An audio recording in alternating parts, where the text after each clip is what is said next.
I just want to start reaping the fruits of my labor. I'm not interested in the process.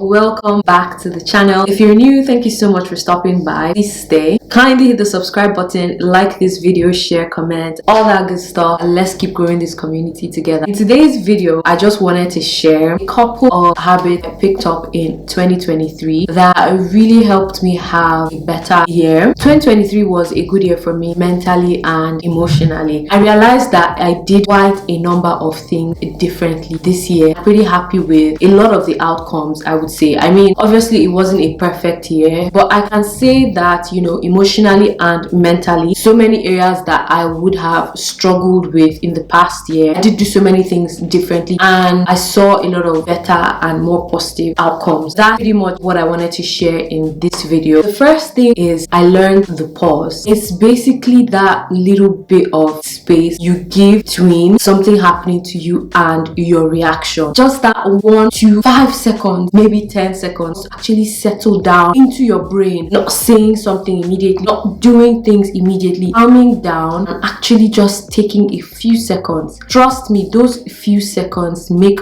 all the difference in a lot of outcomes. They make all the difference in the decisions that you're making. I incorporated the pause into a lot of things. I'm enjoying responses that I receive after this situation, so it's definitely something that I did make up my mind to do differently. I did differently, and I can tell you for a fact that the results are different and really helped me getting through 2023. The second thing that I picked up in 2023, or I learned and really helped me have a better year, is that, guys, fitness routines are life-changing. Basically, anything that you want to do regarding fitness, if you have a routine, it's life-changing physically, and that pours into your emotional and mental space. Before this year, I knew it was good to be fit, but I always saw it as something aesthetic, something you did for how you look. I never saw it for something that you did for your mental and emotional well-being. This year, I took a different approach to it. I saw it differently. I got involved with a fitness trainer who put me through a couple of months. I just realized that through fitness, I was able to build stronger mentals and even be better, like, emotionally. Before, I hated gym time. It was such a dreaded activity for me because it's like, why do I have to go through such a painful process just because I want to be healthy? But I began to see it from a completely different perspective, and I can tell you that it is life-changing, it's game-changing. And if you're looking to do better emotionally and mentally going forward, I would definitely recommend that you get a fitness routine and you take it seriously. Third thing I would say that I definitely learned, or maybe not learned, I took more seriously in 2023, is that I put gratitude above every other thing. I saw a lot of situations through the lens of gratitude. Have good health, your family is okay, you're not starving, you're not out of a job, you have a roof over your head, you have food to eat, occasionally you can enjoy yourself, you can have fun. There's so many basic things that you could easily not have, and you have it. At least start being thankful for those things, and when you count them, they are so much more than the things that you don't have. That's the lens I looked at 2023 through, and I'm telling you that it really made a difference. Next habit that I say I picked: embracing the moment, living in the moment, enjoying the moment. Previously, I was this person that just always wanted to get to, like, the end point. I was not about the process. I've never been about the process. That's just something about me. Like, I just want to see the end result. I just want to start reaping the fruits of my labor. I'm not interested in the process. You know, when they say, like, just the process, I'm not interested. Just give me the end result. That's what I need. But this year, I told myself that I was going to embrace the moment. I was going to go through the process. I was not going to hate the process. I was not going to mind the process. I would just go through it and enjoy it. For example, in my journey as a content creator, if you know anything about content creation, you know that it's extremely slow. For the most part, it's crawling and crawling. Regular me, I'm telling you, 5 months in, I would have given up. I would have been like, oh, okay, well, this shit is not for me. Like,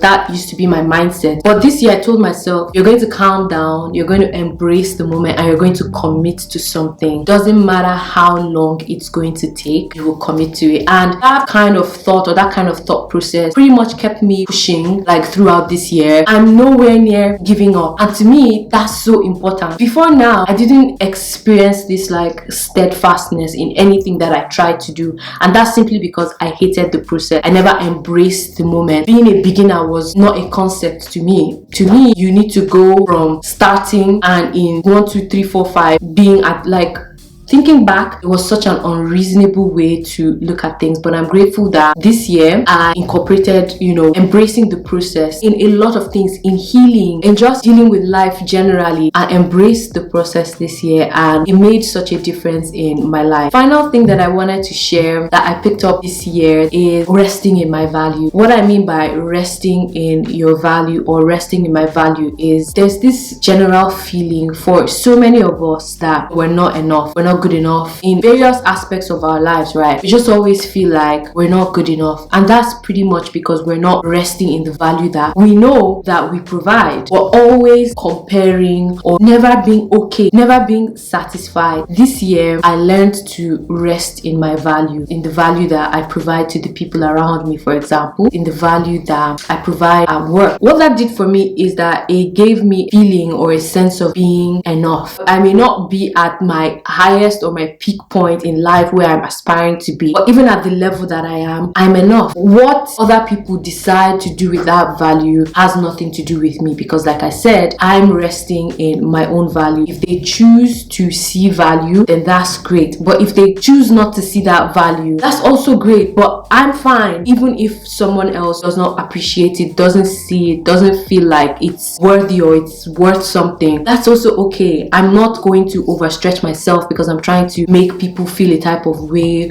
or make someone think that I'm all that. No, I'm rested in my value. Every day, that feeling of being enough allows me to wake up feeling like I have the energy to do more, because I'm happy with where I am, with what I'm doing, with the value that I'm providing, and that's the most important thing at the end of the day. So thank you guys so much for watching. I hope you found this video helpful. Let me know your thoughts in the comments section. Let me know a couple of things that you picked up along your journey in 2023. And if you haven't subscribed, please go ahead and do so, and I will see you in my next video. Bye.